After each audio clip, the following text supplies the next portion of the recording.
the idea, Ida Eology. Interested.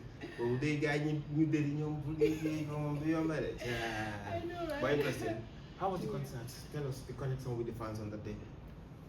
The concert was amazing.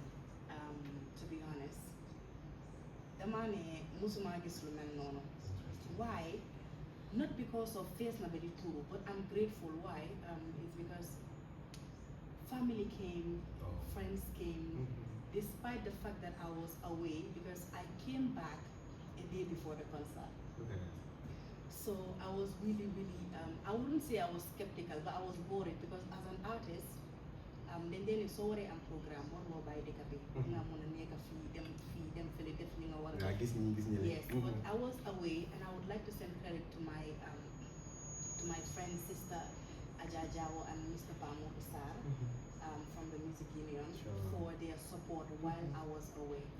You know. But the concert was amazing. You know what made it amazing? Smaller head on then concert affairs them suffering light off.